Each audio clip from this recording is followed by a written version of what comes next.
A arte de ouvir, onde quer que te encontres, de uma ou de outra forma, despertarás o interesse de alguém.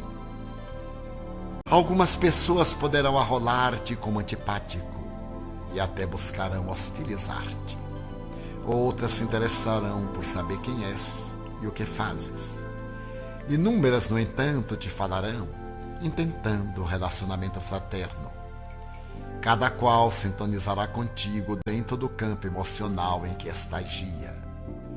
Como a carência de amigos e abundância de problemas, as criaturas andam à cata de quem as ouça, ansiando por encontrar compreensão. Em razão disso, todos falam, às vezes simultaneamente. Concede a quem chega a honra de o ouvir. Não te apresses em cumulá-lo de informações, talvez desinteressantes para ele. Silencia e ouve. Não aparente saber tudo, está por dentro de todos os acontecimentos. Nada mais desagradável e descortês do que a pessoa que toma a palavra de outrem e conclui a narração nem sempre corretamente. Seja gentil, facultando que o ansioso sintonize com a tua cordialidade e descarregue a tensão, o sofrimento. No momento próprio, fala com naturalidade, sem a falsa postura de intocável ou sem problema. A arte de ouvir é também a ciência de ajudar.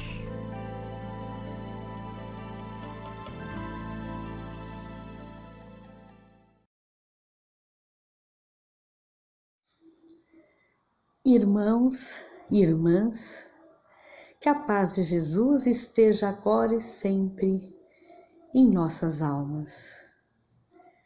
Mais um momento de reflexão, mais uma oportunidade a todos nós de colhermos estas sementes de luz, para assim transformá-las em nossas almas, resultando assim seres melhores, caminhando com mais firmeza para o nosso Pai, transformando as nossas dores em alívios através das compreensões que nos são dadas.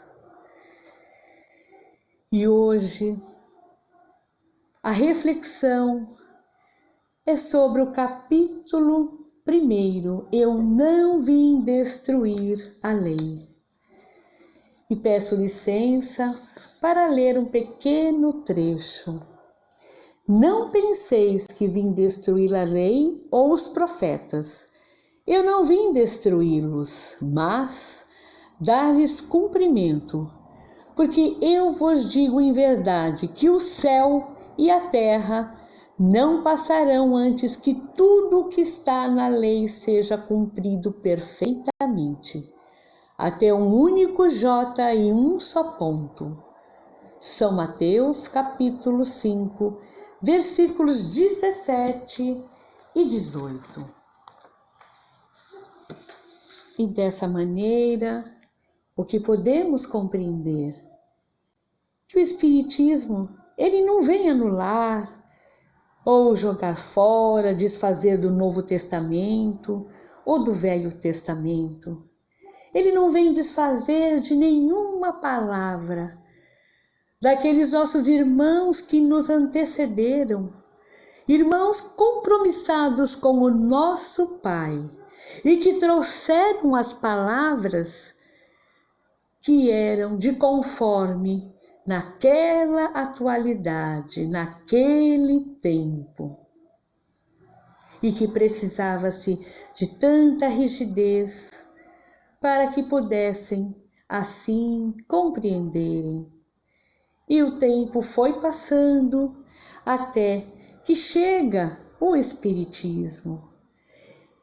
E quanto mais evoluímos, estudamos, vamos compreendendo as nossas dificuldades, as dificuldades do nosso próximo, mas realmente lidando com compaixão, a partir do momento que se faz luz na nossa alma, a nossa existência passa a ser de forma diferente.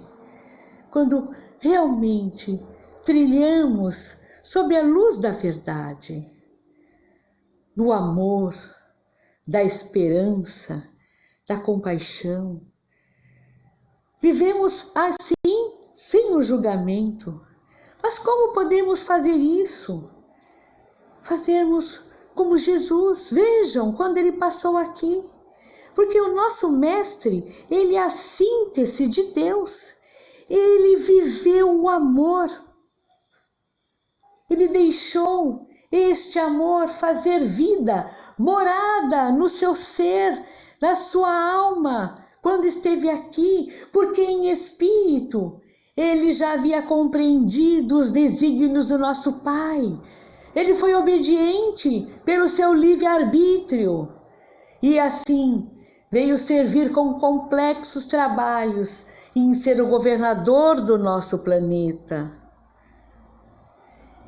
E assim, a lei de Deus, nosso Pai, ela é única, ela não muda. E conforme vamos amadurecendo, vamos compreendendo e fazendo vida dessas sementes que foram colocadas em nossas almas. Então, por isso que o Espiritismo chega e nos vem explicar com clareza qual deve ser o procedimento do homem de bem aqui na Terra. E no Livro dos Espíritos nós aprendemos que a lei moral e natural é a mesma que a lei divina e a lei natural. É a mesma lei do nosso Pai, de Deus. Mas nós insistimos pelas nossas fraquezas em ficarmos adubando ainda a negatividade, os sentimentos inferiores, os prazeres materiais, aquilo que iremos deixar aqui no planeta Terra. Não entendemos realmente qual é a necessidade, por qual motivo que estamos aqui no planeta Terra, qual é esta finalidade. E vem assim a aliança entre a ciência e a religião. E o que é uma aliança? É uma ligação, é um compromisso. E esse compromisso que a ciência tem com a religião e vice-versa. E um deve ajudar ao outro. Tudo está certo e organizado. Apenas um momento cada um tem um ponto de vista, mas chegará um momento que esses pontos se unirão, porque a própria ciência já está conseguindo reconhecer, entender certos aspectos importantes. A religião, ela é muito importante porque ela nos facilita, nos ajuda, principalmente nos momentos complexos, nos momentos que a maré está turbulenta, que estamos mergulhados na dor, na incerteza, na insegurança, mas é importante que a fé seja raciocinada e não cega, nem fanática. Veja até o momento que nós estamos vivendo. Todos sabemos que um dia teremos que voltar para a pátria espiritual, mas cabe a cada um de nós cuidarmos do nosso corpo físico com respeito, com amor,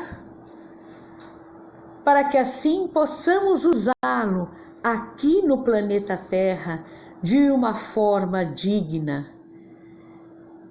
Então, temos que fazer a nossa parte. Os cientistas também são os nossos irmãos. A ciência percorre por várias ramificações.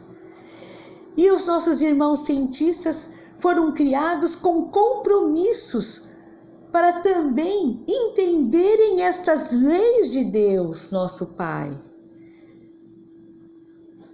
E com essa codificação, Kardec nos deixou, ficou bem claro que o Espiritismo não vem brigar ou dividir, e sim para compreendermos o nosso passado, o nosso presente e o nosso futuro.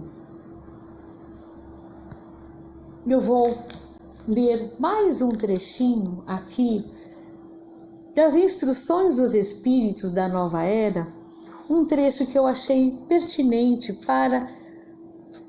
para encerrarmos essa reflexão de hoje. São chegados os tempos em que as ideias morais devem se desenvolver para cumprir os progressos que estão nos desígnios de Deus. Elas devem seguir o mesmo caminho que as ideias de liberdade percorreram e que delas eram percussoras.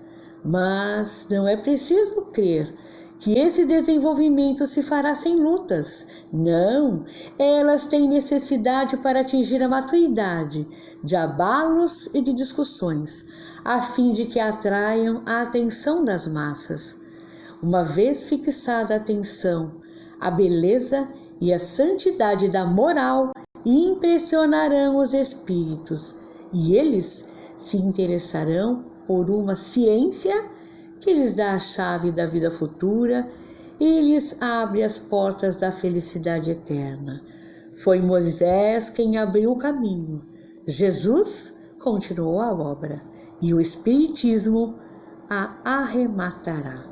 Foi um espírito israelita em 1861 que nos trouxe essa mensagem, que ela é grande, mas eu só estou aqui encerrando com esse último parágrafo.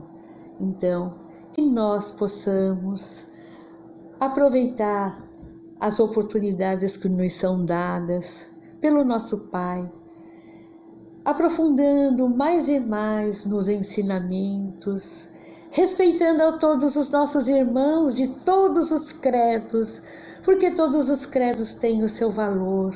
A partir do momento que cada um confia num credo, passa daí dar outros passos, aonde a cortina, o véu da ignorância vai se dissipando e vão assim se colocando a dispor do nosso Pai de infinito amor e bondade.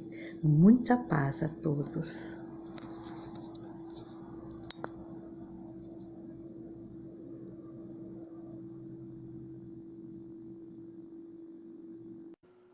Caros irmãos e adeptos do Espiritismo, neste domingo nós vamos iniciar o estudo dos capítulos do livro Evangelho segundo o Espiritismo,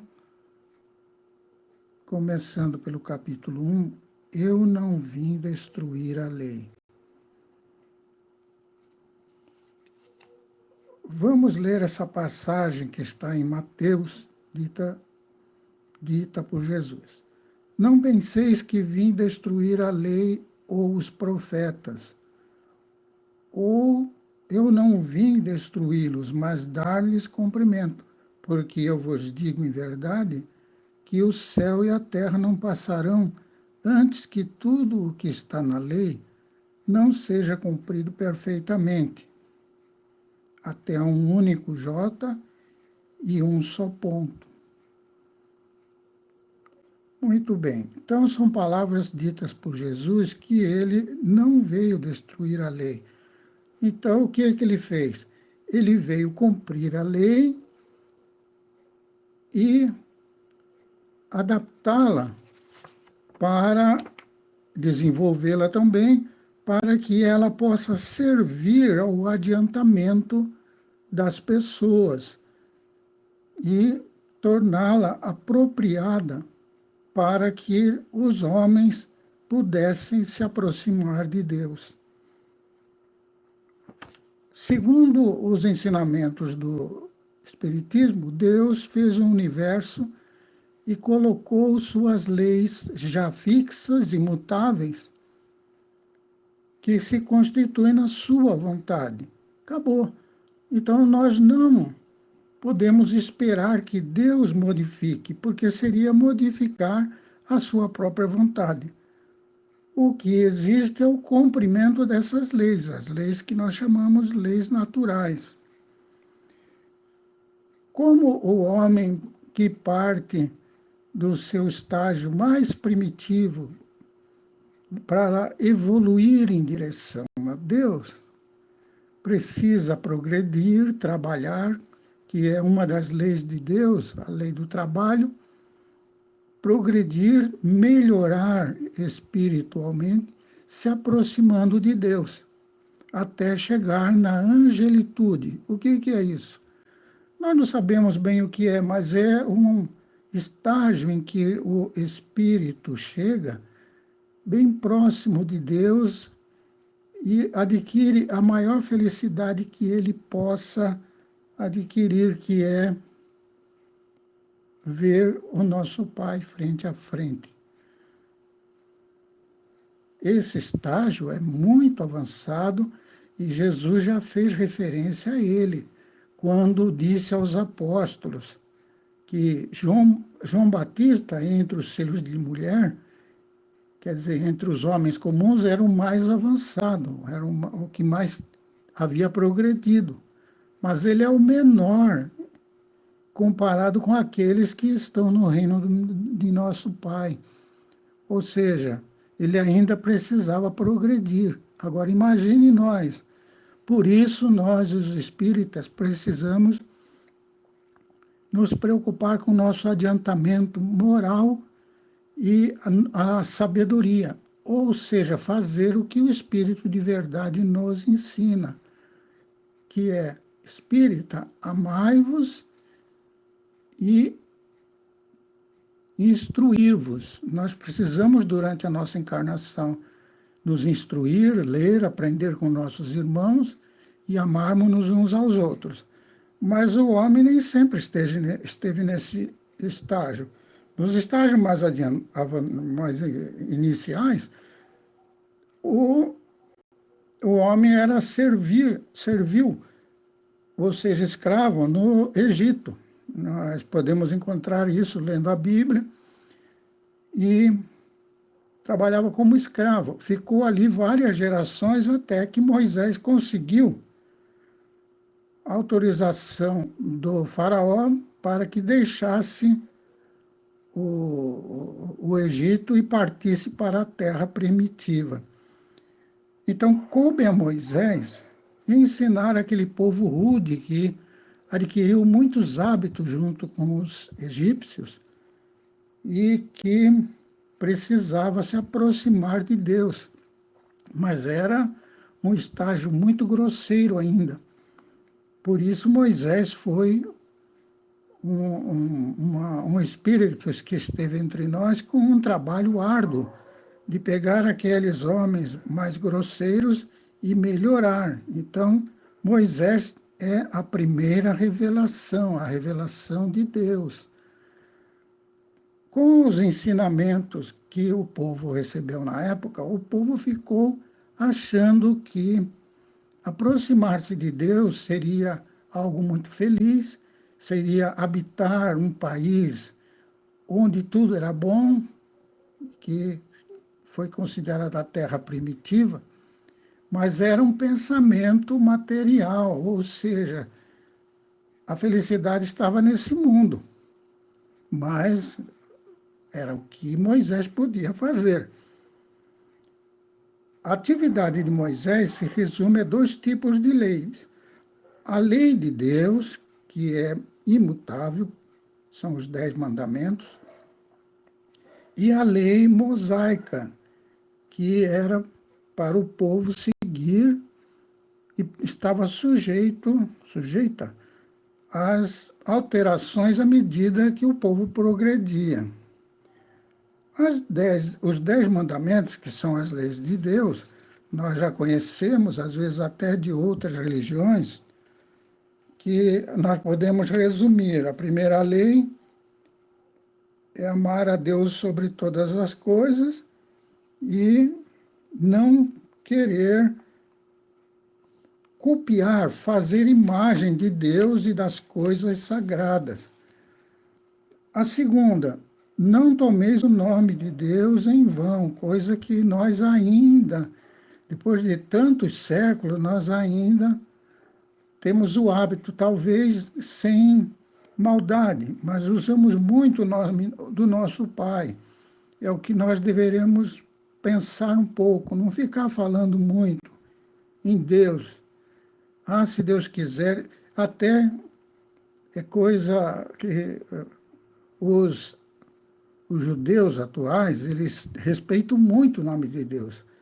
Eles, ao escrever o nome de Deus, eles não escrevem tudo, eles deixam uma letra mostrando que está incompleto. Por quê? Porque Deus está muito alto. O terceiro mandamento, lembrai-vos de santificar o dia de sábado. Jesus esteve conosco e, como nós falamos, ele não veio modificar, mas desenvolver. Ou seja, não levar tudo isso a ferro e fogo, porque quem é que não salvaria um animal seu, um boi, por exemplo, que caiu num buraco, num sábado? Os judeus não fariam isso, mas Jesus nos ensinou que podemos fazer isso sim.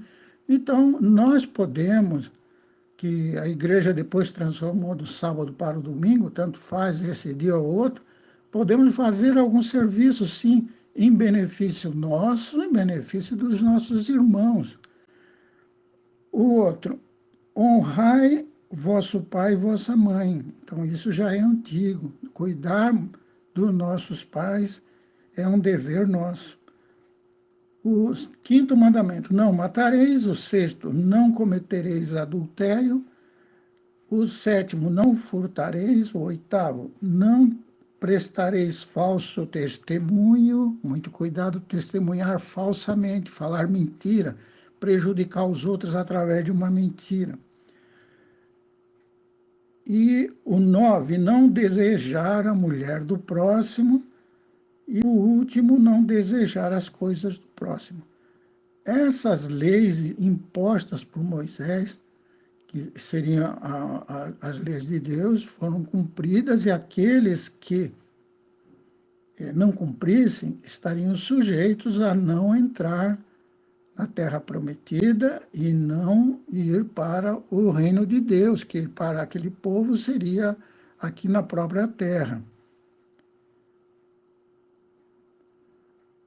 Com a chegada de Jesus, a segunda revelação, nós temos então a chegada de algo que o homem não havia conhecido até então, dentro daquela sua rudez, dentro daquela sua agressividade que ainda existia, porque Moisés não conseguiu amenizar o homem brutal daquela época. Com a presença de Jesus, então, o homem conheceu o amor a seus filhos, o amor de uma pessoa para outra e amar a Deus sobre todas as coisas. A primeira vez que o homem passou a amar com o coração, com fervor. E do amor vem a humildade, a vontade de ajudar o próximo, a vontade de que todos caminhem juntos em direção à felicidade. E também, além do amor, Jesus nos ensinou que o reino de Deus não é neste mundo, como os antigos pensavam. O reino de Deus não está no nosso interior, ele é imaterial, ele é do plano espiritual. Nós podemos estar nesse mundo e já termos os primeiros contatos com o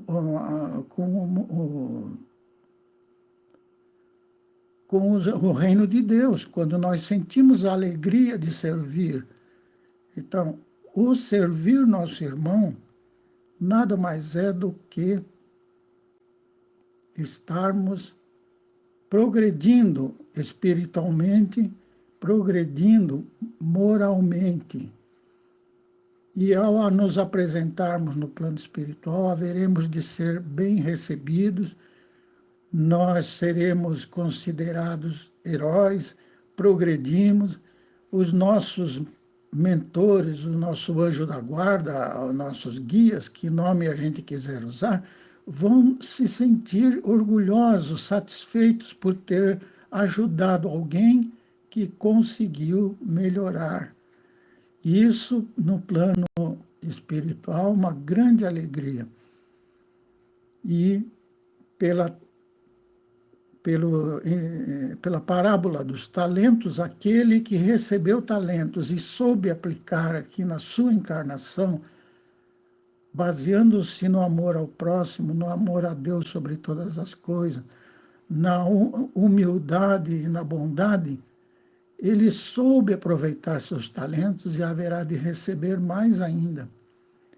Então, estes são os ensinamentos de Jesus que se constituem, então, na segunda revelação.